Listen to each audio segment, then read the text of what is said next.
Hi guys, ito yung tinatawag na century eggs dito ng mga Chinese and very famous ito dito sa kanila. At kung mapapansin nyo, kapag ginihiwa mo siya, parang rubber rice yung niya, ano ba tawag dyan?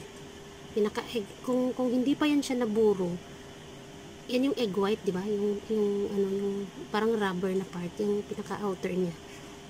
Kaya siya tinawag na century eggs kasi binuro talaga yan siya ng matagal. Hindi ko alam kung ang process nito ay binabaon, parang ganyan. Pero iba ito sa iba ito sa salty eggs. Yung itlog na maalat sa atin, di ba meron din tayong tinatawag na itlog na maalat. Hindi ito yung itlog na maalat. Iba din, meron din yan sila dito. Pero iba yon.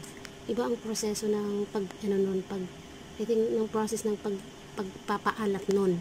Pero ito siya, kaya nila ito tinawag na century eggs kasi yun yan, yung yata dyan is parang dyan ang galit kasi diba century, parang matagal 100 years parang, pero hindi naman siguro literal na 100 years, pero ganun siya katagal na parang binuburo o pinabaon, parang ganyan. So ganyan ang magiging itsura niya, pero hindi ko talaga hindi ko gusto yung lasa niya. At saka kasi may amoy talaga siya, may amoy siya, buro talaga yung amoy niya, pero madalas siya dito hinahalo sa congee. So ayan yung congee, dyan ko siya i-mix.